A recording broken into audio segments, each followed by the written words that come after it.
Bismillahirrahmanirrahim. Assalamualaikum warahmatullahi wabarakatuh. Alhamdulillahirabbil alamin wa bihi nasta'in ala umuri dunya waddin. Wassalatu wassalam ala nabiyil mursalin imamil muttaqin sayyidil burril muhajjalin wa ala alihi wa ashabihi ajma'in, amma ba'du. Subhanaka la ilma lana illa ma 'allamtana innaka antal alimul hakim. Rabbana zidna ilma warzuqna fahma.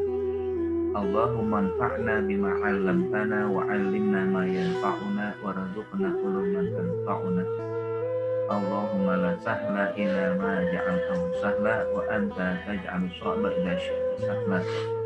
Allahumma arhamna bil Qur'an waj'alhu lana imama wa nura wa huda wa rahmah. Allahumma dzakirna minhu ma nusina wa 'allimna minhu ma jahilna warzuqna tilawatahu ana al-laili wa atrafan nahar bi rahmatika ya arhamar rahimin. Allahumma fa'anna al-bala wal wala wal fahsya wal ta'un wal fitan wal mihan ma zahara minha wa ma batan bi rahmatika ya arhamar rahimin. Asbahna wa asbahal mulkulillah walhamdulillah la syarikalah la ilaha illa huwa wa ilaihi nusyur. Asbahna ala fitratil islam wa kalimatul ikhlas wa ala nabiyyina Muhammadin sallallahu alaihi wasallam wa ala millati abina Ibrahim hanifa wa ma kana minal musyrikin. Radina billahi rabba wa bil islami dina wa bi Muhammadin nabiyya wa rasulah. Segala puji dan syukur senantiasa kita panjatkan kehadirat Allah Subhanahu wa taala, nikmat yang tiada hingga, nikmat yang tiada tara, nikmat yang sangat mulia Allah berikan kepada kita semua. Hingga detik ini kita masih diberikan kesempatan untuk merasakan nikmatul iman, nikmatul Islam, nikmat Quran, dan nikmat yang lain. Tidak ada nikmat yang mulia kecuali nikmat beriman kepada Allah. Tidak ada nikmat yang bisa kita banggakan kecuali bisa berinteraksi dengan Al-Quran, mentadabburi ayat-ayat Al-Quran. Tidak ada nikmat yang artinya membawa kita kepada kebahagiaan dunia dan akhirat kecuali kita selalu bersama Allah dalam segala hal. Yakinlah bahwa Allah Subhanahu wa taala memberikan dan membimbing kita pada kebaikan-kebaikan, dan tentunya kebaikan itu akan menjadi sebab kita memperoleh banyak kebahagiaan, baik nanti akan kita rasakan di akhirat ataupun yang hari ini dan ke depan dirasakan. Walaupun mungkin saat ini kita merasakan kepiluan dengan kondisi pandemi yang masih berlangsung, tapi jangan sampai kebersamaan kita dengan Allah atau perasaan kita dibersamai oleh Allah Subhanahu wa taala hilang. Ma'iyatullah harus tetap kita pelihara dan kita jaga dan kita pertahankan dengan melaksanakan kewajiban dan kebutuhan kita yang wajib maupun yang sunnah, berbuat baik dan segala hal yang akhirnya menuntut kita pada nilai-nilai kebaikan, nilai keberkahan dan rahmat, di antara juga dengan selalu berinteraksi, mengikuti dan mentadabburi ayat-ayat Al-Quran. Sholawat dan salam tidak lupa kita curahkan, kita sampaikan, dan tentunya juga berharap dengan sholawat ini kita mendapatkan syafaat dari Sang Yang Mulia Rasulullah Shallallahu Alaihi Wasallam. Allahumma sholli wa sallim wa barik ala Sayyidina Muhammad. Allahumma sholli wa sallim wa barik ala Sayyidina Muhammad. Allahumma sholli wa sallim wa barik ala Sayyidina Muhammad wa ala alihi wa ashabihi wa wa man tabi'ahu ila yaumil qiyamah. Segala puji dan syukur ya tentunya tidak pernah kita lupakan ya dari apa yang memang Allah berikan kepada kita semua.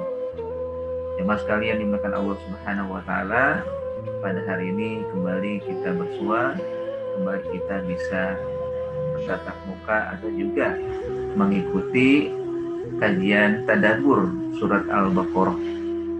Mudah-mudahan yang hari ini kita lakukan dan yang akan kita lakukan ke depan menjadi sarana kita menambah pundi-pundi amal kita. Hari ini kita akan bahas Al-Baqarah ayat 87. Allah Subhanahu wa taala berfirman, A'udzubillahi minasyaitonir rajim. Wa laqad atayna Musal kitaba wa qaffayna min ba'dihi bir-rusul wa qaffayna Isa ibn Maryam al-bayyinati wa ayyadnahu bi ruhil qudus.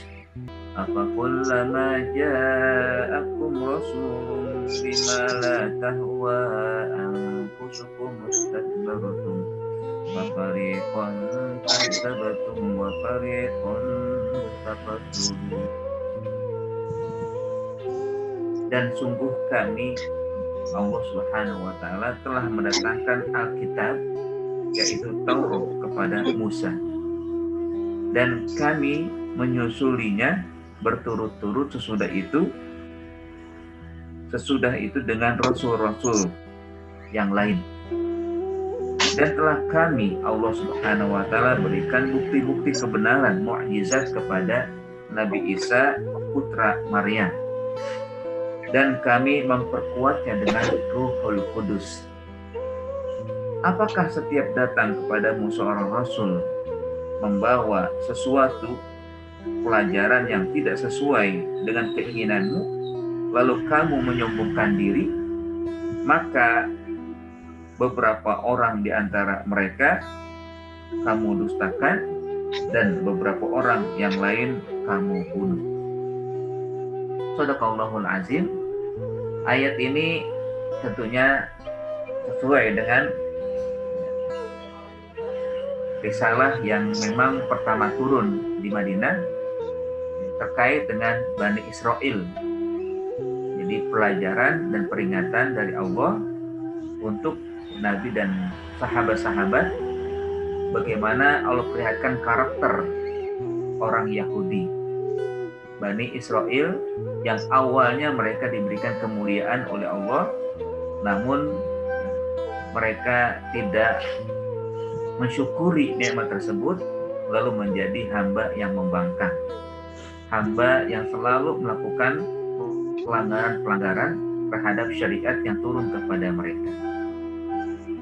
Nah, pada ayat ini Allah Subhanahu wa taala menyebutkan tentang nabi yang menjadi fenomena, atau nabi yang memang sampai saat ini masih diikuti, walaupun sebenarnya pengikutan mereka kepada nabi itu adalah kekeliruan, tapi mereka pertahankan untuk mengikuti. Yang pertama adalah Nabi Musa alaihissalam, yang Allah berikan kepada Nabi Musa kitab Taurat. Jadi ya, Nabi Musa memang Allah berikan kemuliaan sebagai kitab yang menuntun Bani Israel.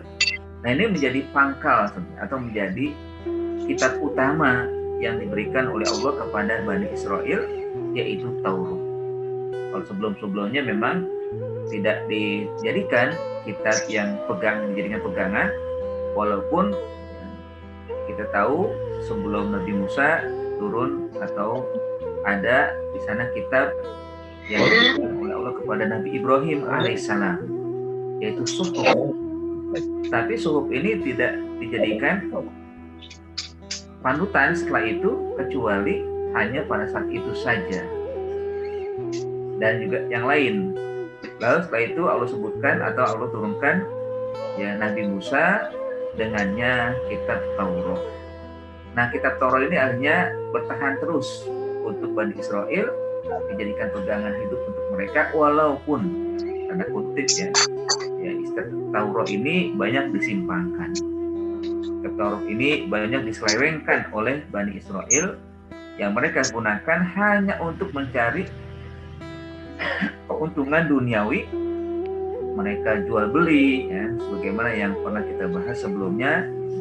Mereka ambil ayat-ayat yang sesuai dengan hawa nafsu mereka, lalu mereka sampaikan kepada Bani Israel yang lain, kepada kaum, lalu akhirnya mereka mengubahnya, lalu mendapatkan keuntungan.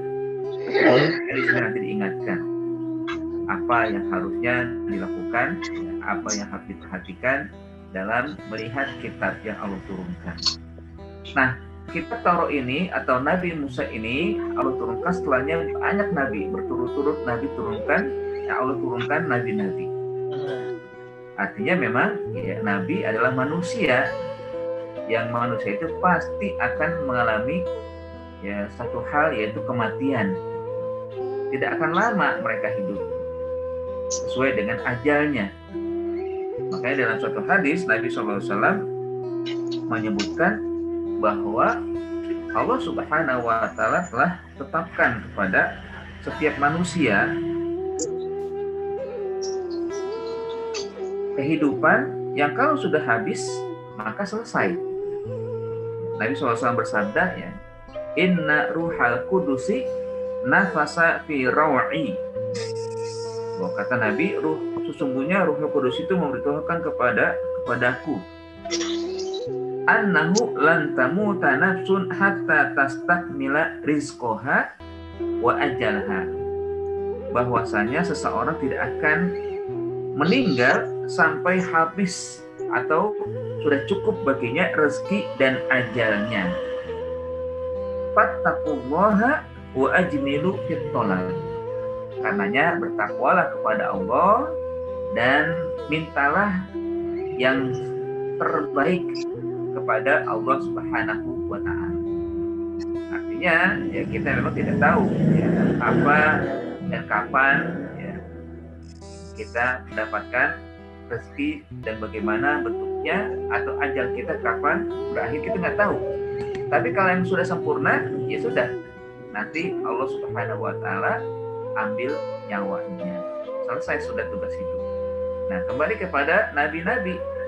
Nabi demikian, nabi itu bukanlah sosok kecuali sebagai manusia yang Allah berikan kekhususan. Tapi tetap mereka ada ajalnya, ada waktu hidup, sehingga Allah Subhanahu wa Ta'ala pergilirkan dengan kehadiran para nabi untuk dijadikan sebagai panutan pada kaum yang diutus di dalamnya. Nabi Musa saat itu Allah turunkan kepada Bani Israel, diantaranya juga untuk menyelamatkan mereka dari penindasan, untuk menyelamatkan mereka dari pengingkaran atau juga dari penyimpangan dan penyelewengan. Jadi sebenarnya tugasnya pada Nabi Musa itu dua waktu itu, Pertama, menyelamatkan dari penindasan yang dilakukan oleh Fir'aun laknatullah alaih. Lalu juga Allah inginkan dari Nabi Musa untuk memberikan penyadaran kepada Bani Israel atas penyimpangan dan kelakuan-kelakuan yang banyak mereka lakukan. Jadi akhirnya mereka jauh dalam melaksanakan risalah, mengakui dan juga melaksanakan perintah Allah Subhanahu wa Ta'ala.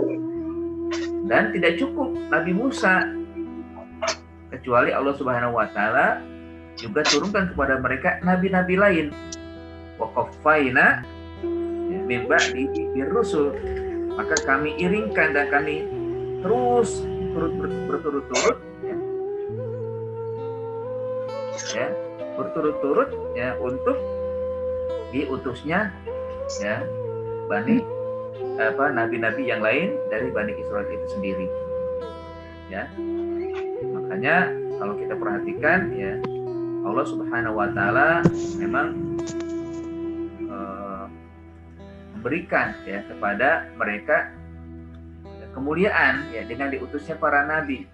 Namun sayang nabi yang diutus pada mereka tidak melakukan dengan baik, atau tidak mereka jadikan untuk meraih kemuliaan yang lebih, untuk mendapatkan keridhaan Allah Subhanahu wa taala.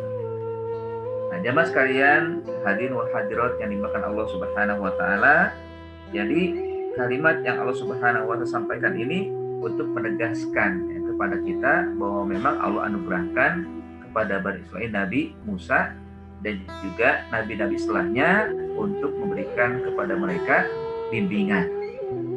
Ya, kalau yang 25 itu kan setelah Nabi Musa ada Nabi Ilyas, ada Nabi Ilyasa, ada Nabi Sulaiman, ya, itu dari mereka-mereka yang memang diutus untuk Bani Israel. Ya, kalau cara keturunan memang kalau kita perhatikan ya kan, ini kan semua dari Nabi Yakub. Ya. Nabi Yakub punya anak 12, diantaranya yang langsung menjadi nabi setelah Nabi Yakub, Nabi Yusuf. Dan diantara juga ada kakaknya atau abangnya Yusuf itu Lewi. Nah, Lewi ini nanti walaupun jauh sekali ya setelah jadi cucu atau cicit-cicitnya itu kan melahirkan ada namanya sosok yang dimuliakan oleh Allah, bahkan dijadikan nama surat yaitu Imron. Nah, ada Ali Imron ya. Nah, dan Imron ini nanti ada Nabi Isa ya. Atau juga ada Imron lain ya. Dari Lewi itu bahkan Imron dan lalu turun atau lahirnya Nabi Musa alaihissalam. Dan dari situ dari bawah nanti ada Nabi Ilyas dan Ilyasa. Di jalur lain, di garis lain ada nama Yahuda. Nah, Yahuda ini nanti ya di garis keturunannya, dari garis keturunan itu lahirlah Nabi Sulaiman atau Nabi Daud, lalu Nabi Sulaiman. Nah, ini yang disebut dengan berturut-turut. Ada juga yang nggak disebutkan. Ya, nabi-nabi yang nggak disebutkan banyak ya dari kalangan Bani Israil ini. Nah, disinilah akhirnya Allah Subhanahu Wa Taala inginkan ya pada kita semua bahwa kita harus mengakui Allah telah mengutus banyak nabi. Rasul kan, Rasul itu artinya banyak nabi. Selain nabi ya diwajibkan untuk kita untuk menghafalnya, tapi juga ada nabi-nabi yang memang tidak disebutkan namanya. Nah, Taurat itu sendiri adalah kitab yang menjadi pedoman yang pertama bagi Bani Israil saat itu, sehingga nanti ya menjadi bagian yang tidak boleh dipisahkan oleh mereka. Nah, ini panjang nih kan, apalagi kalau kita lihat garis kenabian ini dari masa Nabi Muhammad dari Nabi Musa ke Nabi Muhammad SAW itu kan jauh ya. Bahkan dari Nabi Musa ke Nabi Isa aja 800 tahun. Dari Nabi Isa ke Nabi Muhammad 600 tahun, berarti hampir 14 abad ya, 1400 tahun ya Nabi Musa ke Nabi Muhammad ya ininya. Nah, tentunya Taurat masih tetap bertahan saat itu yang menjadi pegangan hidup mereka, walaupun sekali lagi mereka banyak sekali melakukan penentakan, melakukan penyelewengan terhadap kitab Taurat. Dalam ayat lain yang disebutkan fungsi daripada kitab Taurat itu sendiri, Allah sebutkan inna anzalna taurata fiha hudaw wa nur yahkumu biha nabiyyuna alladzina aslamu lilladzina hadu war rabbaniyuna wal ahbaru bima stuhfizu min kitabillah wa kanu alaihi syuhada. Ini di antara fungsi Taurat yang Allah turunkan kepada Musa dan juga tentunya kepada Bani Israel agar dijadikan pegangan hidup. Yaitu Allah berfirman, sungguh kami telah menurunkan kitab Taurat di dalamnya, masih dalam kehidupan Bani Israel, yang mana di dalamnya itu ada petunjuk dan cahaya yang menerangi, yang dengan kitab itu diputuskan perkara orang-orang Yahudi oleh nabi-nabi yang menyerahkan diri kepada Allah Subhanahu wa Ta'ala. Artinya Nabi Musa, Nabi setelahnya itu kan, terus ya Allah berikan atau pertahankan Taurat untuk dijadikan pegangan hidup. Pertama menjadi hudan, menjadi nur ya. Hudan itu artinya petunjuk, hudan itu artinya pedoman, hudan itu juga artinya rambu-rambu yang dijadikan tuntunan ya. Sebagaimana juga kita Al-Quran sebagai hudan, sebagai bagaimana Allah berikan dari hudan ini petunjuk dan rambu-rambu. Ibaratnya kan kalau hudan itu seperti kita dalam perjalanan ya, berkendara gitu kan. Kita mungkin belum tahu itu yang akan kita kunjungi jalannya bagaimana gitu, arahnya mana gitu kan ya. Misalkan kalau di tol itu kan selalu itu kan sebelum 1 kilometer pasti ada rambu-rambu ya kan. 500 1 kilo kemudian ada pintu keluar menuju satu tempat kan. Misalkan ya, kalau misalkan orang ke masuk tol Jakarta misalkan arah ke Bogor misalkan kan ya, pasti banyak kan rambu-rambu setelah itu. Biasanya memang 1 kilometer sebelumnya ya itu sudah disebutkan ya rambu. Misalkan mau keluar Taman Mini ya, terus setelah itu keluar Cibubur ya. Nanti 500 kemudian disebutkan lagi itu kan ya, keluar mana, keluar itu kan. Nah, ini rambu-rambu namanya. Kalau diikuti ketika dia memang belum pengetahuan tentang jalannya, masih akan selamat ya, maksudnya akan sampai ke tujuan ya. Lebih mempercepat daripada tidak mengikuti. Nah, begitu juga dengan Al-Quran, itu kan petunjuk kita, rambu-rambu yang memang memberikan arah kepada kita, apa yang memang harus kita lakukan ya, mana yang harus kita ambil, mana yang harus kita tinggalkan. Ini rambu-rambu, Allah sudah berikan rambu-rambunya ya. Rambu-rambu yang terbaik mana, rambu-rambu yang bisa menyelamatkan kita mana gitu kan. Itu ada rambu-rambunya. Nah, kalau kita ikuti yang memang kita ya secara zahir kita tidak memiliki pengetahuan tentang kehidupan ini kan. Nah, itu rambu-rambunya. Nah, ini kalau kita ikuti maka kita akan selamat dunia wal akhirah, di dunia dan akhirat akan selamat kita. Dan kita cahaya nur.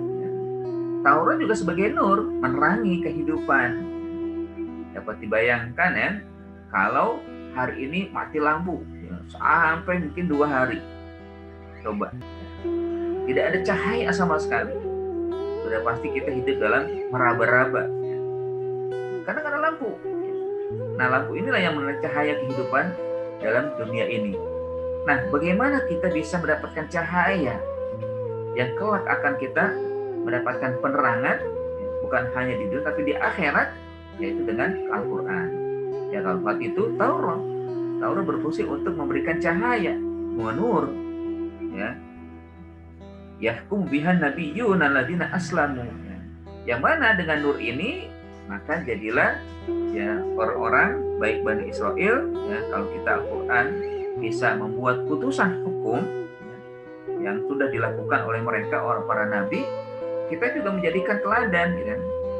Yang Allah Subhanahu wa Ta'ala memberikan Al-Quran, kalau kita melihat Al-Quran itu sendiri cahaya yang kita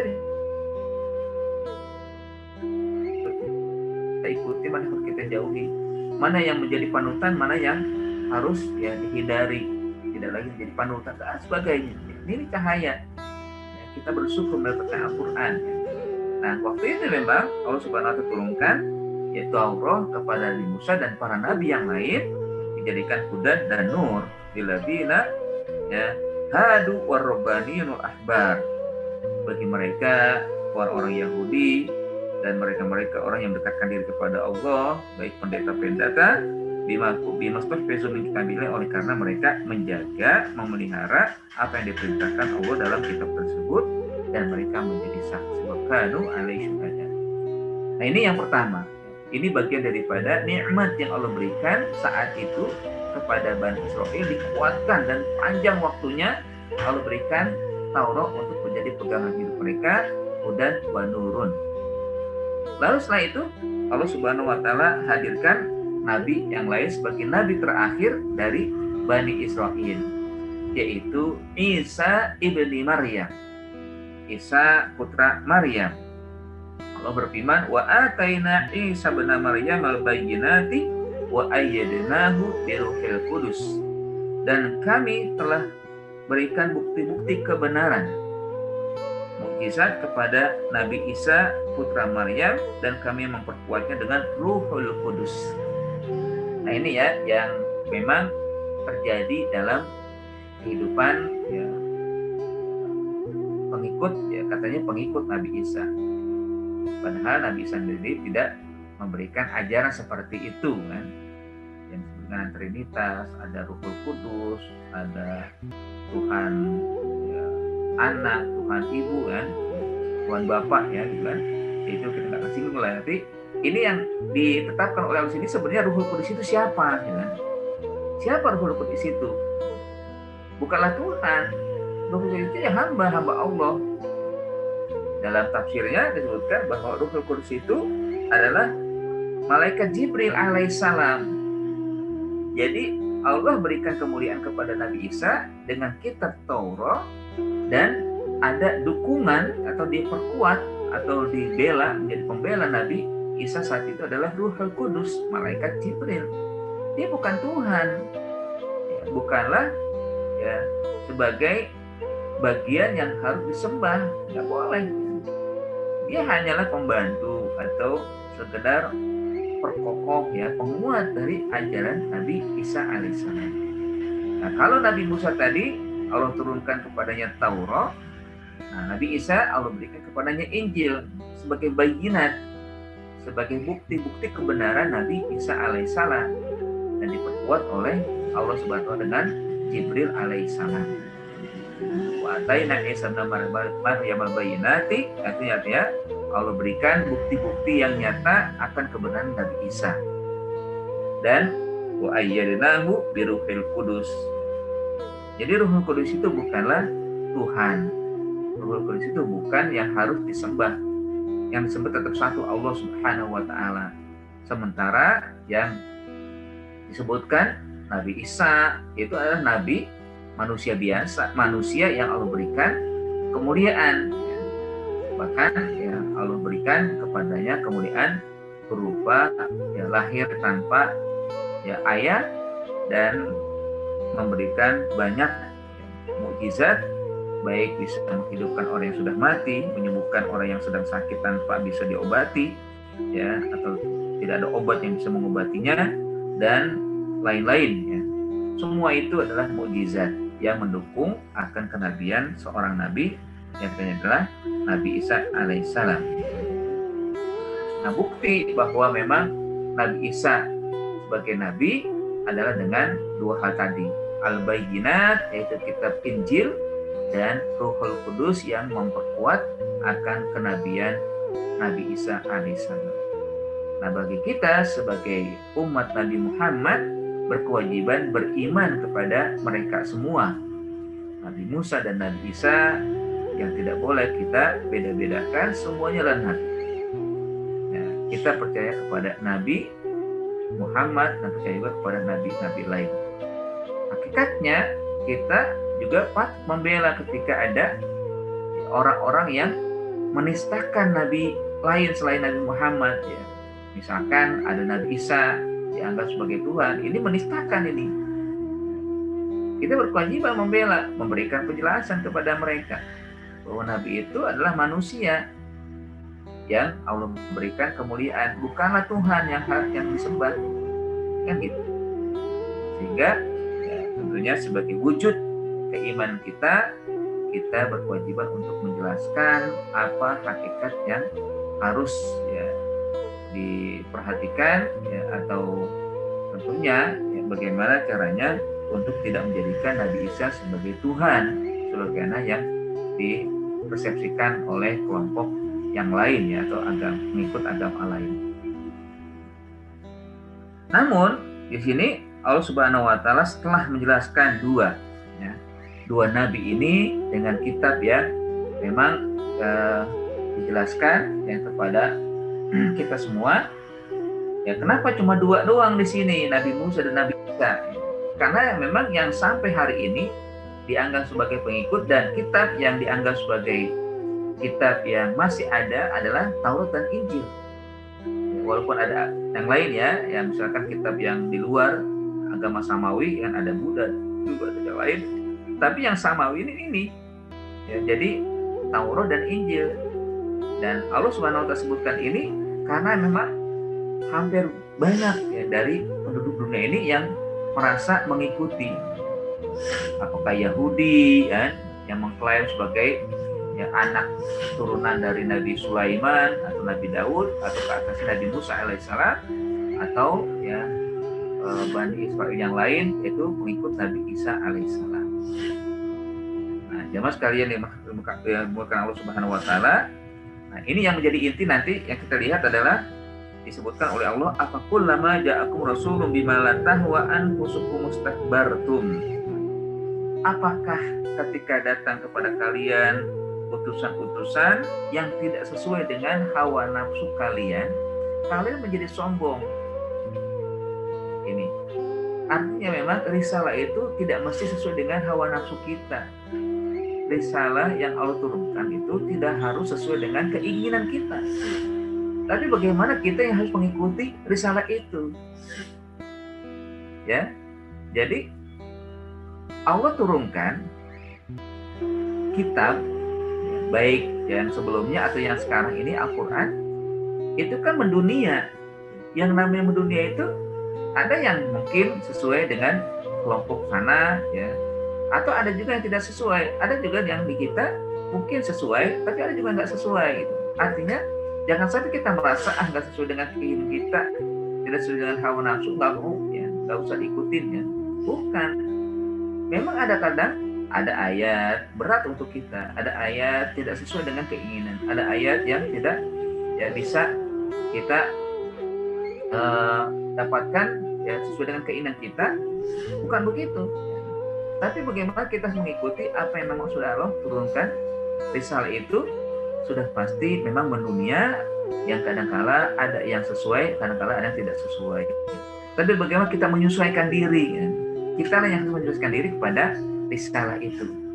Nah, ini yang berlaku ya. Waktu itu Bani Israel ini ketika Taurat turun, Injil turun, yang telah dijelaskan atau disampaikan oleh nabi-nabi mereka, baik Musa dan Nabi Isa, mereka merasa gak sesuai dengan keinginan kita, gak sesuai dengan hawa nafsu kita, gak sesuai dengan apa yang kita jalani dalam kehidupan ini. Akhirnya apa? Istakbartum. Mereka menyombongkan diri. Apa sih mana istakbartum? Kata istakbartum kan dari kaburo, ya, atau dari takabur, ya. Jadi ditambahkan dengan huruf alif, sin dan ta, istakbaro, ya. Nah, jadi istakbaro itu melakukan atau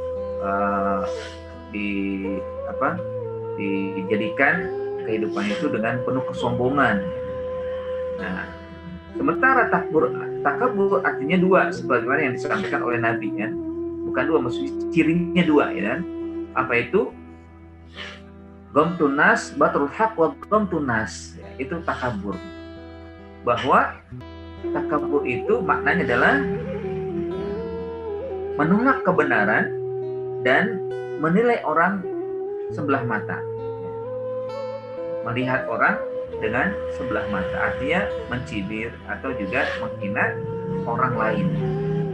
Itulah takabur, dan itulah yang dilakukan oleh Bani Israel terhadap kitab Taurat dan kitab Injil, atau juga kepada nabi yang membawa menyampaikan kitab Taurat dan juga kitab Injil. Mereka selalu itu istakbartum, menyombongkan diri, yang artinya mereka menolak kebenaran karena merasa apa yang turun kepada mereka walaupun itu jelas kebenarannya, mereka menolaknya karena tidak sesuai dengan keinginan, tidak sesuai dengan hawa nafsu. Hasrat mereka itu tidak ya terakomodir seakan-akan dari kitab Taurat atau kitab Injil yang turun kepada mereka. Itu namanya batrul haq, ya, menolak kebenaran. Gomtunas, ya, menganggap remeh, ya, atau tidak mau, ya, memuliakan orang yang hadir bersamanya walaupun beliau orang-orang yang bersama itu membawa kebenaran. Jadi gomtunas itu kan masa siapa dia, ya, siapa lu istilahnya, kan, ya, Nabi Musa dan Nabi siapa dia, gitu kan, masih seperti kita juga, ya. Kalau juga Nabi Muhammad sekali juga begitu, Muhammad tuh biasa juga, kan. Nah, ini bagian daripada makna dari takabur itu sendiri, ya. Nah, ini akhirnya menyebabkan oleh karena takabur mereka tidak mau menerima, ya, apa yang ada di dalam kitab. secara full mereka tidak mau, apalagi dalam isinya ya mungkin mereka mengambil sesuai dengan keinginan, sesuai dengan hawa nafsu, sesuai dengan hasrat. Kalau memang mengakomodir keinginan mereka, mereka ambil. Kalau tidak, mereka campakkan, mereka tinggalkan. Makanya akhirnya kan mereka berusaha untuk menyimpangkan itu dengan menulis sesuai dengan keinginan, sesuai dengan hawa nafsu mereka. Ini menjadi pelajaran untuk kita kan terhadap Al-Quran itu sendiri. Al-Quran yang Allah turunkan sebagai hudan linnas wa bayyinatin minal huda wal furqan, sebagai nur, cahaya. Nah, itu semua adalah bagian daripada ya, isi daripada kandungan Al-Quran.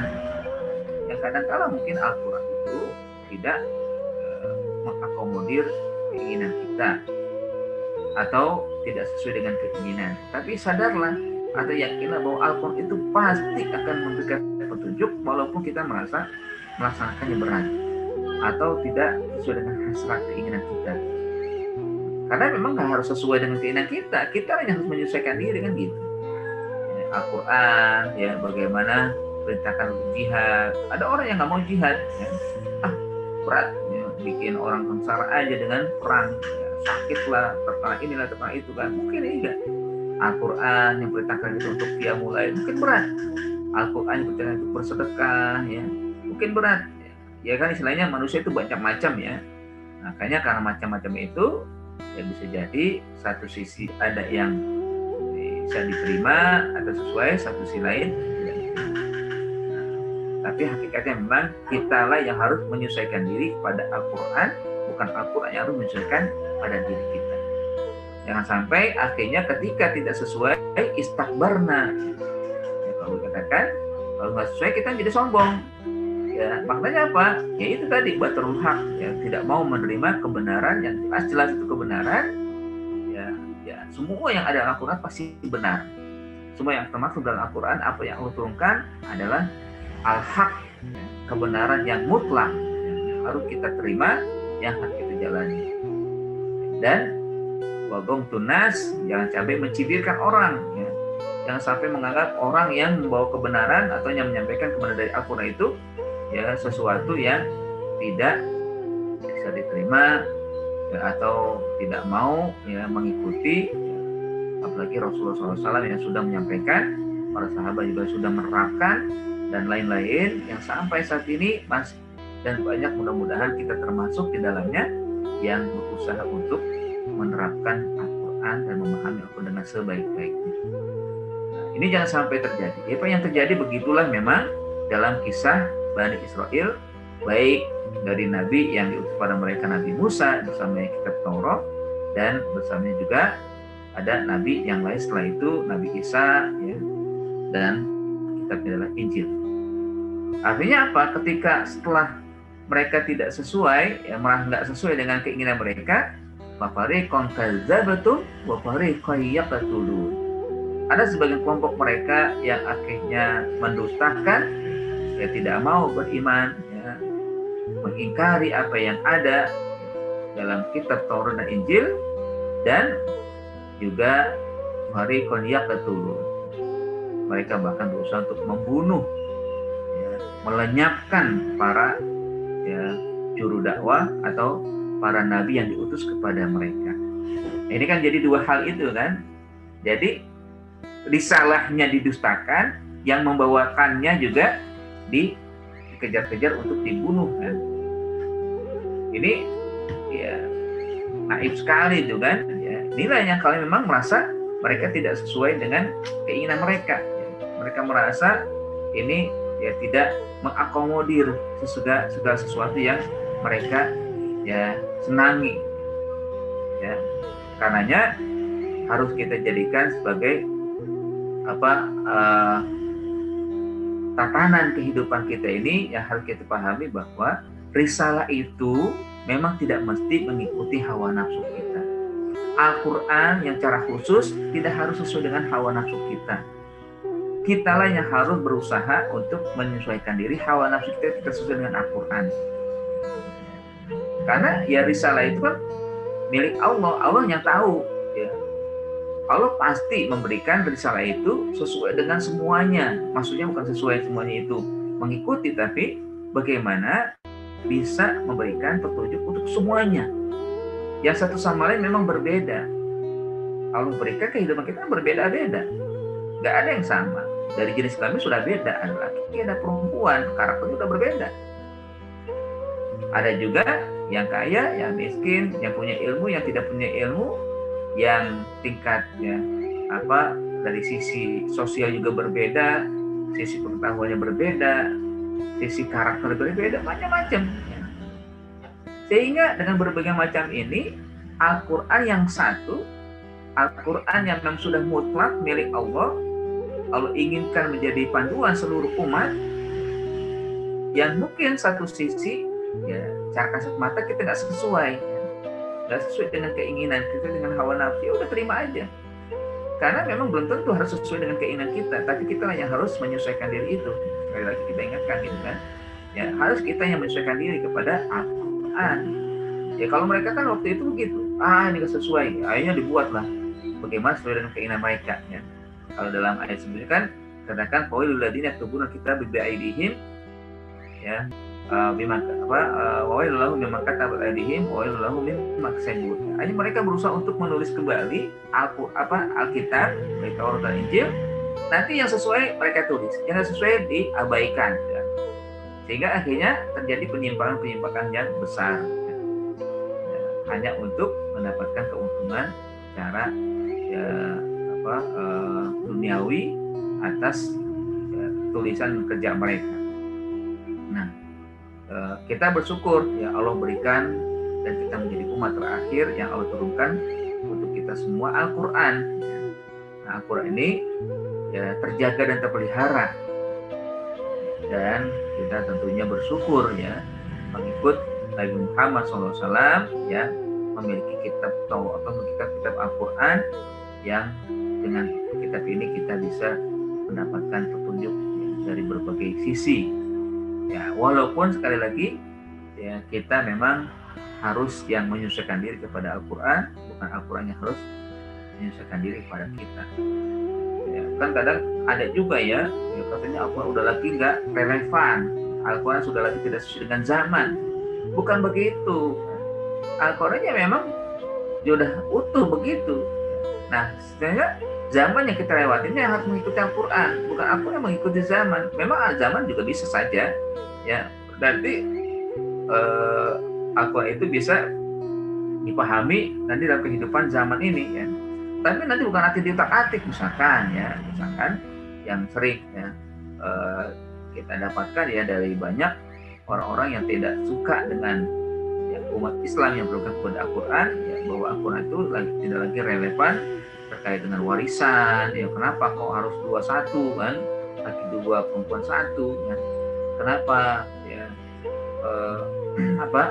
Al-Quran menjelaskan tentang warisan yang begitu rumit ya, atau juga menjelaskan tentang pernikahan dan hukum-hukum yang ada gitu kan, kenapa harus ada kisos dan sebagainya, itu kan ketentuan yang memang sudah Allah tetapkan, bukan berarti nanti kita otak-atik ya. Ya, kita yang harus mengikuti ya, emang udah menjadi penegasan, sudah menjadi ketentuan Allah, ya sudah, tidak ada ketetapan dan ketentuan Allah kecuali ada kebaikan di dalamnya. Nah, sampai akhirnya kita menjadi orang-orang yang diceritakan sebelumnya, Bani Israil mengikut Nabi Musa dan Nabi Isa. Ya, fakullama ja'akum rasulun bima la tahwa anfusukum mustakbartum. Ya, apakah dengan datangnya setiap kali datang kitab ya, lalu tidak sesuai dengan hawa nafsu, tidak sesuai dengan keinginan, akhirnya menjadi sombong, menolak kebenaran dan ya, tidak mau ya, menghormati yang menyampaikan risalah. Nah, jadi gomtun nas itu betul-betul terjadi saat ini. Ya, ada orang yang tidak senang dengan karakter Rasulullah SAW. Ya. Ada yang akhirnya menghina Nabi, mencela Nabi, membuat karikatur yang tidak sesuai dengan karakter Nabi. Ini namanya gomtun nas ya, tidak mau menghormati, memandang orang dengan sebelah mata, artinya menghina ya, pandangan penghinaan. Ini kesombongan, makanya Allah tidak suka dengan orang yang sombong. Maka Nabi SAW mengatakan la yadkhulul jannata man kana fi qalbihi khardalun min kibrin, atau gimana menurut hadis ya, tidak akan masuk surga orang yang ada dalam hatinya khardal ya. Khardal itu secercah ya, atau setitik dosa apa sombongan dalam hatinya. Ya tadi itu ya. Ya kata Nabi yang lain juga disebutkan, tidaklah orang ketika sampai kepada yang kebenaran, itu nyata kebenaran, lalu dia tidak mau melaksanakan kecuali dalam hatinya ada kesombongan.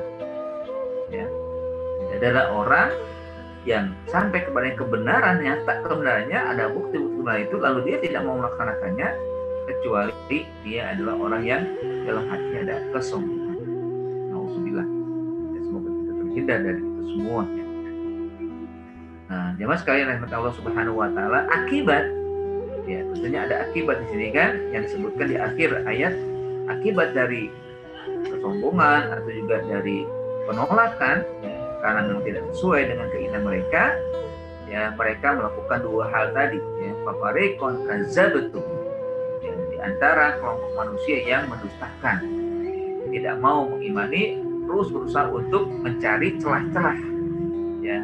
Mendustakan itu bisa dua ya, mendustakan kitab ya, pertama dengan cara ya tidak mau mengikuti kebenaran yang ada, yang kedua mencari-cari celah ya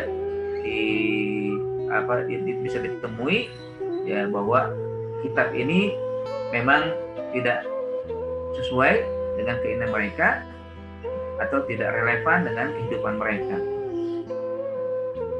Itu kadzabtum ya, atau mendustakan Bani Israel terhadap kitab Taurat dan Injil, dan kita juga banyak terjadi ya, Al-Quran didustakan ya, Al-Quran dijauhkan ya, Al-Quran dicari celah-celah ya, celah-celah yang bisa ya, mereka lakukan untuk mengatakan Al-Quran tidak relevan dengan zaman ya. Ini dari sisi kitab ya, jadi Taurat didustakan ya, Taurat dihinakan ya, dan juga Injil juga demikian. Dan tentunya kita mengambil pelajaran jangan sampai kita termasuk yang ya tentunya tidak boleh juga mendustakan kitab Taurat dan Injil ya, atau juga yang utama adalah Al-Quran itu sendiri, atau juga dianggap mendustakan ya, cara ini adalah yang membawa risalah ya. Ya tentunya kan kalau orang yang mendustakan kitab itu paling tidak dia mendustakan 4. Hati-hati ya, kalau kita atau kita lah mudah-mudahan enggak ya, kalau ada manusia yang mendustakan sesuatu atau mendustakan kitab, bukan hanya kitab yang didustakan, jadi 4 hal ya dia akhirnya mendustakan juga. Pertama, dia mendustakan Allah yang telah menurunkan kitab gitu ya, karena Allah lah sumbernya. Artinya nggak percaya kepada Allah yang telah menurunkan ya. Kalau orang mendustakan kitab, kita juga nggak boleh mendustakan kitab Taurat dan Injil ya, tapi kita percaya bahwa Allah telah menurunkan gitu kan. Atau Al-Quran, orang yang mendustakan Al-Quran berarti dia telah mendustakan Allah Subhanahu wa taala, tidak percaya dengan Allah, karena nyata-nyata Al-Quran yang turunkan adalah Allah Subhanahu wa taala. Yang kedua, mendustakan Jibril, malaikat yang Allah turunkan, Allah perintahkan untuk menurunkan Al-Quran. Berarti mendustakan, kan pernah Nabi SAW mengatakan Al-Quran selalu memang Al-Quran itu dari Jibril atas perintah Allah kan. Artinya dia nggak percaya bahwa di sana ada perjumpaan, ada penerimaan wahyu ya dari Allah kepada Jibril, Jibril nanti kepada Rasulullah SAW. Ya, dua dengan Allah sumbernya, malaikat yang membawa menyampaikan. Yang ketiga, Nabi Muhammad, atau kalau kita Taurat ya Nabi Musa, kitab Injil Nabi Isa. Berarti dia mendustakan ya sosok yang menyampaikan ya. Sosok yang pertama kali menerima wahyu itu lalu menyampaikan kepada siapa yang berhak ya, kepada manusia. Jadi 3 dengan sudah mendustakan Allah, mendustakan malaikat, mendustakan ya, hamba Allah kan yang menerima wahyu. Yaitu Nabi Muhammad, ketika mereka tidak percaya dengan Al-Quran atau melecehkan Al-Quran, berarti dia melecehkan juga kepada Nabi Muhammad yang menerima, kepada Jibril yang menyampaikan, kepada Allah SWT yang memang menjadi sumber kitab tersebut. Hati-hati kan. Jadi nggak sembarangan sebenarnya untuk orang yang melakukan itu ya, kecuali dia akan merembet ya, mendustakan semuanya. Yang terakhir dia kitab ya, Al-Quran sendiri, ada juga Injil dan Taurat yang sebelum diturunkan, yang mendustakan ya kitab ya udah menjadi utama ya, mereka mendustakan itu. Nah, kayaknya memang demikian ya. Jadi semuanya akhirnya kena. Jadi dosanya tentunya menjadi beragam dan berat ya. Orang yang mendustakan 4 hal itu, mendustakan Allah, mendustakan malaikat, mendustakan ya nabi, ya, juga mendustakan kitab tersebut.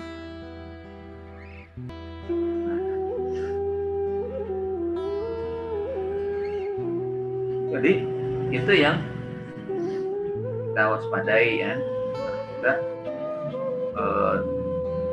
berhati-hati ya, dan kita tentunya mohon firman kepada Allah Subhanahu Wa Taala kita menjadi ya, orang yang tidak pernah mendustakan dan juga terus berusaha untuk beriman dan melaksanakan apa yang ada dalam syariat Allah Subhanahu Wa Taala. Dan yang pada ujung-ujungnya memang wafari kontak turun, mereka berusaha untuk membunuh. Ada yang berhasil dibunuh, ada yang tidak berhasil. Itu mereka kalau sudah kabur begitu, ya ini nggak boleh, nggak bisa dihentikan ini kan itu kan. Ya, setelah mereka mendustakan tapi tidak berhasil, terus gencar karena kebenaran itu tidak akan pernah surut, ya tidak akan pernah sirna. Allah Subhanahu Wa Taala terus akan mengungguli ya, dari kebatilan menjadi apa atas kebenaran atas kebatilan itu terus akan unggul. Tapi mereka tidak akan pernah berhenti juga. Nah, akhirnya mereka berusaha untuk membunuh Wafarikon taqtulun.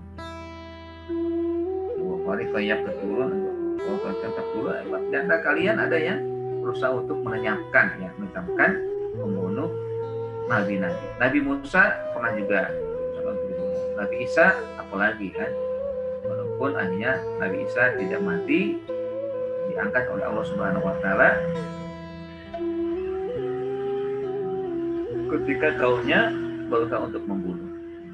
Begitu juga dengan Nabi kita Rasulullah SAW nggak pernah berhenti. Apakah Abu Jahal, ya, Abu Sufyan dan sebagainya, ya akhirnya mereka semua walaupun ada yang masuk Islam ya, ada juga yang kirna atau juga binasa mereka sendiri. Kenapa? Mereka ya berusaha untuk membunuh Nabi, tapi Allah lindungi Nabi sendiri. Allah yang asimuka minan nas, Allah yang melindungi kamu wahai Muhammad dari ya, tipu daya usaha ya yang mereka lakukan baik membunuh dan lain-lain. Dan ini berlangsung ya sampai sekarang terjadi, bukan hanya Nabi yang diusahakan untuk dibunuh, tapi para penerus Nabi, orang yang nggak suka dengan risalah begitu. Orang yang sudah kehabisan akal atau kehabisan cara untuk membungkam risalah yang begitu gencar, mereka akan berusaha untuk membunuh para pembawanya. Apakah dibunuh karakter ya pribadinya, atau dengan dikriminalisasi, atau langsung juga nyawanya dihilangkan. Itu berusaha begitu. Meskipun kita harus sadar bahwa kalau bukan waktunya tidak akan bisa tercapai usaha membunuh. Itulah yang terjadi dan sering kita dengar ya kisah-kisah yang tidak akan memang terbunuh ya, kecuali memang kalau sudah ketetapan Allah. Kayak tadi yang saya bacakan hadisnya bahwa Allah Subhanahu Wa Taala perintahkan kepada Jibril untuk menurunkan roh ya, kepada Jibril kepada Nabi Muhammad, lalu menyampaikan bahwa jiwa itu tidak akan mati kecuali telah sempurna rezeki dan ajalnya. Ya memang sudah ketentuan begitu. Tapi sekali lagi tidak akan pernah berhenti orang-orang yang zalim, orang-orang yang mendustakan ayat-ayat Allah Subhanahu Wa Taala, kecuali dengan cara mereka membunuh, ya, mengkriminalisasi, melakukan tindakan-tindakan dalam rangka menghambat risalah. Jadi akan terus berlangsung ya ulama-ulama yang dikriminalisasi atau yang dibunuh. Pengikutnya demikian. Kenapa? Sekali lagi karena mereka sudah kehabisan akal untuk membendung kebenaran yang terus menyebar dan terus ya diterima oleh kalangan masyarakat. Jadi istilahnya sejarah ini tidak akan berhenti, akan terus berulang dalam kehidupan manusia baik dari zaman dahulu sampai sekarang ya. Apa itu? Ya para pejuang kebatilan berusaha untuk ya menghentikan pejuang kebenaran ya, sehingga akhirnya ada yang berhasil, ya misalnya pupus gitu kan, gerakan-gerakan, tapi ada juga yang nggak berhasil. Ada juga yang berhasil membunuh pembawa risalah, tapi ada juga yang tidak berhasil, justru selamat dan banyak ya, yang mendapatkan pertolongan. Nah ini kalau kita perhatikan memang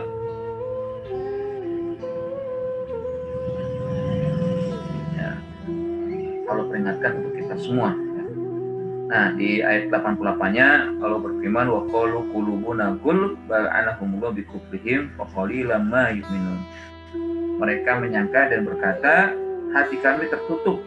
Namun sebenarnya Allah telah mengutuk mereka karena keingkaran mereka, maka sedikit sekali mereka yang beriman. Ini kan sebagai sebagai isyarat ya, mereka merasa kami nggak lagi bisa menerima wahyu karena ditutup, atau hati kami sudah tidak bisa menerima apa yang tidak sesuai dengan keinginan. Memang betul itu terjadi, tapi hakikatnya Allah sudah melaknat mereka. Apa itu laknat? Al-bu'du anir rahmah. Sudah jauh dia dari rahmat Allah Subhanahu wa taala. Sudah jauh, kalau sudah jauh dari rahmat, memang akan terus terjadi ya dalam dirinya hati yang tertutup. Makanya juga kita harus nantiasa berhati-hati, jangan sampai Allah laknat kita. Jadi sekali kalau Allah sudah laknat ya, kalau kita sudah jauh dari Allah, jangan sampai ya, apapun kondisi yang kita alami, jangan sampai kita jauh dari Allah. Tetaplah kita bersama Allah atau selalu merasakan di bersama Allah Subhanahu wa taala, sehingga kita mendapatkan banyak perlindungan dari Allah Subhanahu wa taala kalau kita senantiasa beriman. Nah, ini pernyataan mereka, katanya mereka sudah tertutup hatinya, tidak ada ruang ya untuk beriman pada Taurat dan Injil atau juga Nabi yang diutus. Ya juga ya, kalau kita dan sampai kita merasa ya, mungkin mereka juga mengatakan hati kami sudah tertutup ya. Lalu akhirnya sedikit yang beriman. Nah itu mungkin ya yang bisa kita bahas pada hari ini, kita pahami dan kita tadabburi ayat Allah Subhanahu wa taala. Intinya adalah bahwa kita memang sadar risalah yang turun pada kita, yang sampai kepada kita, tidak mesti sesuai dengan keinginan hawa nafsu kita, tidak mesti harus sesuai dengan hobi, tidak mesti sesuai dengan apa yang menjadi cita-cita kita. Dan kita lah yang menyesuaikan cita-cita itu kepada Al-Quran, kepada Taurat, dan keinginan kita itu harus kita sesuaikan dengan Al-Quran ya. Karena dengan itulah kita akan selamat, karena Al-Quran itu hudan linnas, dia petunjuk untuk seluruh manusia, bukan untuk sekelompok orang ya kan, gak hanya untuk orang Arab, gak hanya untuk orang Indonesia, dan untuk yang lain juga, semuanya kan. Yang namanya semuanya keragaman ini pasti terjadi. Kita beda adatnya dengan orang Arab, beda adatnya dengan orang Barat, dengan ya, kita beda. Tapi Al-Quran bisa diterapkan di seluruh tempat di sepanjang masa, karena memang Al-Quran memang sebagai kitab yang lil alamin ila yaumil qiyamah, untuk semesta alam hingga hari kiamat. Wallahu bisawab, itu saja mungkin yang dapat saya sampaikan. Kurang minta maaf ya untuk ada. Baik, sudah ada yang selanjutnya kita kesempatan untuk dialog atau diskusi, atau juga mungkin ada yang bertanya, silakan. Ini ada chatting yang sudah masuk ya. Izin bertanya Ustadz, Al-Quran memberi petunjuk ke hawa nafsu dipergunakan untuk kepentingan apa? Ya. Al-Quran memberi petunjuk hawa nafsu bukan untuk kepentingan apa? Ya, istilahnya kan hawa nafsu itu ada dalam diri kita. Nanti akhirnya hawa nafsu ini bisa dikendalikan. Jadi gini ya, kan kita tahu ya, Allah menciptakan 3 bentuk ya makhluk ya yang nyata yang kita lihat. Misalkan Allah ciptakan malaikat, dia nggak punya hawa nafsu, sehingga wajar karena nggak punya hawa nafsu, tidak punya keinginan, mereka ibadah terus, taat pada Allah Subhanahu wa taala, tidak pernah berhenti. Makanya mereka dianggap makhluk mulia karena memang tidak punya hasad, nggak kenal kita ya malaikat itu nikah, gitu kan? Nggak pernah kita dengar malaikat itu berantem karena berebutan ini dan itu kan. Nggak pernah mereka berusaha untuk mencari nafkah dan sebagainya kan. Karena mereka Allah nggak berikan hawa nafsu kepada mereka. Itu malaikat. Tapi ya lain itu Allah ciptakan binatang yang isinya hawa nafsu aja kan. Memang Allah berikan akal tapi tidak dijadikan fungsi untuk bisa berpikir. Nggak pernah kita lihat binatang malu ya kalau hawa nafsu sudah ya mereka ya lampiaskan ya nggak ada ya begitu memang binatang ya nggak pernah malu dengan punya baju, nggak pakai pakaian ya begitu aja lah hidupnya ya. Jadi hawa nafsu begitu besar atau keinginan begitu besar ya, mereka ya. Nah manusia antara dua kan ya, manusia itu ya bukan malaikat tapi bisa menjadi malaikat ya, karena berhasil mengendalikan hawa nafsu ya, karena Allah berikan hawa nafsu tapi tidak terkendalikan tidak mengendalikan dirinya. Nah bagaimana caranya? Al-Quran turun ya. Bagaimana Al-Quran membimbing hawa nafsu ya untuk bisa dikendalikan, untuk bisa nanti dengan hawa itu menjadikan keinginan dia lillahi ta'ala sesuai dengan ridho Allah Subhanahu wa ta'ala. Karena adanya hawa nafsu bisa dikendalikan. Kan hawa nafsu itu jadi fitrah ya. Jadi memang sudah menjadi anugerah Allah yang tidak bisa kita hindari. Nah dari hawa nafsu inilah menjadi keragaman ya, menjadi keragaman hidup ya. Orang karena hawa nafsu semangat ya. Orang punya cita-cita karena hawa nafsu kan. Orang punya keinginan menjadi orang kaya, menjadi pejabat atau menjadi apa saja dikejar karena keinginan itu, hawa nafsu itu. Ya kan itu. Tapi ada juga nanti orang menjadi lebih hina dari binatang karena hawa nafsu juga. Gak mampu dikendalikan hawa nafsu ya. Pokoknya hawa nafsu lah yang terus ya diakomodir ya. Apa saja. Bahkan sampai melanggar ya. Bahkan sampai dia jauh dari Allah karena hanya malah manut pada hawa nafsu ya. Sehingga lebih hina dari binatang ya. Balhum adallu sabila ya. Lebih sesat dari binatang kan ya. Dalam satu ayat dikatakan ulaika kal an'am balhum adallu sabila. Seperti mereka seperti binatang, layak seperti binatang dan lebih hina dari binatang. Nah, sekali lagi Al-Qur'an membimbing. Al-Quran itu membimbing hawa nafsu jangan sampai terkendali kita oleh hawa nafsu gitu ya. Ini kita bersyukur ya dengan Al-Quran hanya hawa nafsu kita bisa terjaga, kita bisa menjadi orang yang bisa lebih mulia dari malaikat gitu kan. Nah, ini kan perjuangan yang dilakukan oleh manusia ya. Itu maksudnya ya, kepentingannya apa ya? Kepentingan untuk membimbing, untuk mengarahkan ya. Karena memang hawa nafsu kalau tidak diarahkan akan liar gitu kan. Bukan hanya liar saja gitu kan, tapi akan menjadi raja untuk manusia. Kalau sudah raja ya auzubillah ya. Tidak peduli orang kalau sudah hawa nafsu itu. Mau orang di sampingnya sedih, orang di sampingnya merana, orang di sampingnya tersiksa, nggak peduli dia karena udah hawa nafsu kan. Bahkan ada orang yang senang dengan seperti itu kan ya. Kalau dibentuk kekuasaan diikuti hawa nafsu, akhirnya kekuasaannya dijadikan ya, alat untuk memperkaya diri, untuk hal gitu kan ya. Fir'aun ya, itu udah hawa nafsu tidak terkendali itu kan, sampai dengan hawa nafsunya itu dia mengatakan ana rabbukumul a'la, aku itu Tuhan kalian yang tinggi kan. Itu kalau udah hawa nafsu kan.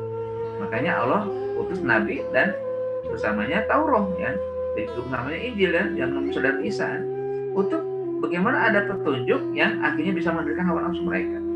Yang sadar akhirnya mengikuti, yang nggak sadar ya menjadi pembangkang kan. Allah alam. Baik, ini ada yang lain ya. Masih ya Ustaz, apakah perbedaan penggunaan kata kadzabtum fi'il madhi dan taqtulun fi'il mudhari? berarti mendustakan telah dilakukan, sedangkan membunuh dan memerangi akan dilakukan terus sampai hari kiamat.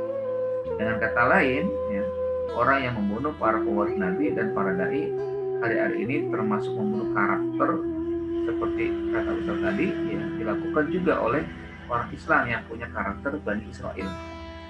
Iya, ya seperti ini ya. Ya. Jadi memang makna fi'il madhi dan penulis itu bisa dipahami seperti tadi ya. Tapi yang kedua adalah makna yang dari kalimat fi'il madhi itu artinya penegasan. Ya, penegasan walaupun belum terjadi tapi tetap terjadi. Ya.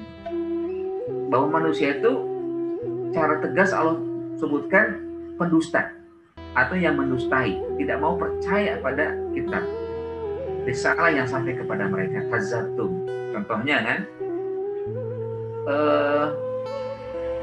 peristiwa-peristiwa hari kiamat Allah sebutkan banyak dengan fi'il madhi. Ya.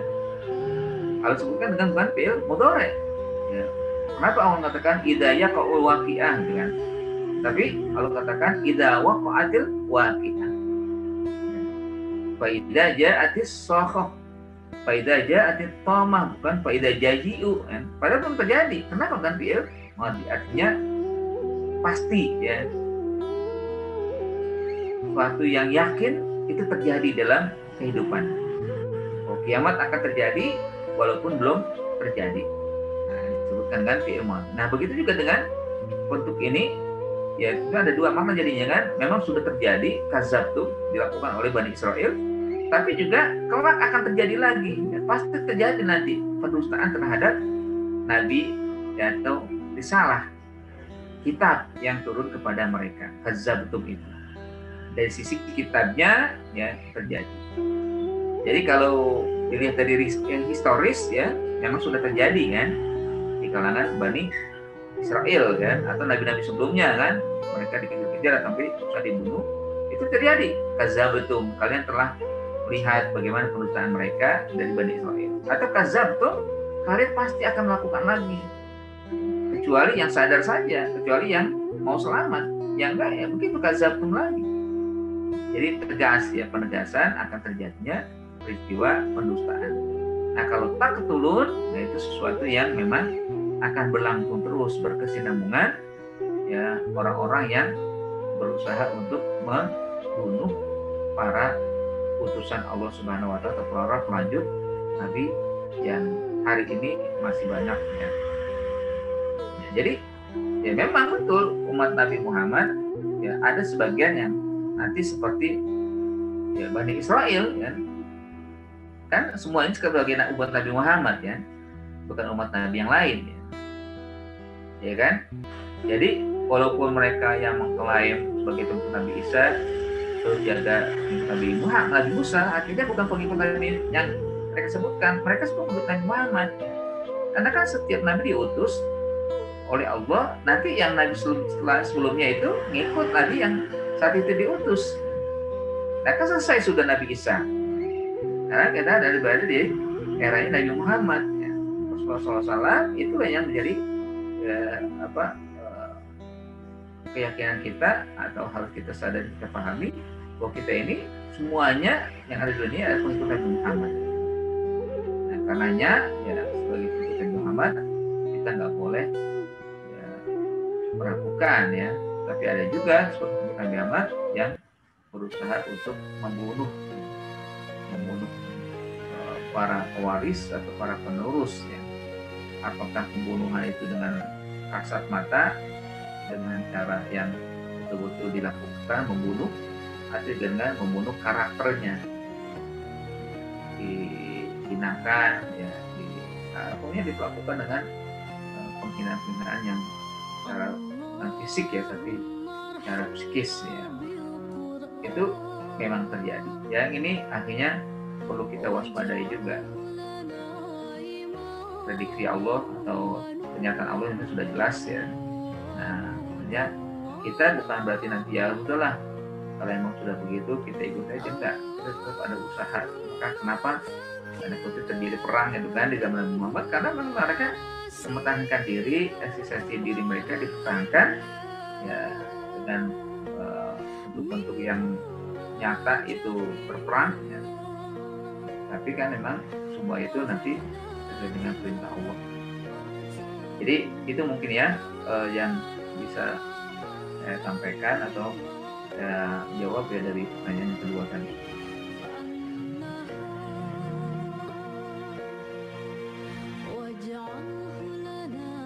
Masya Allah ya Ibu Fatimah dari Kalsel ya.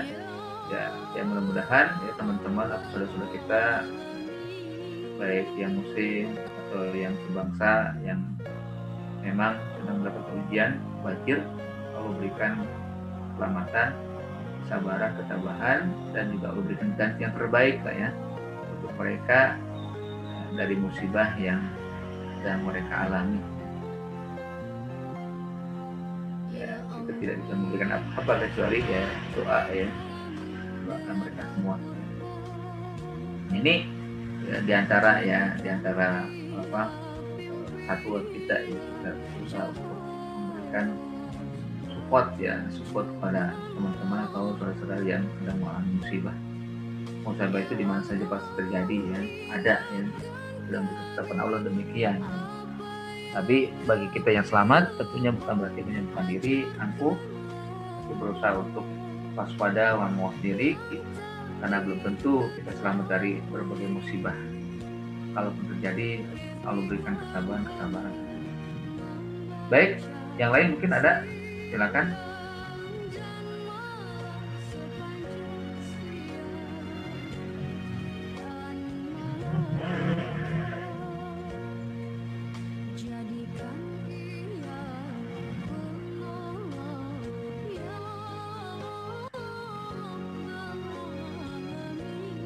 Gimana?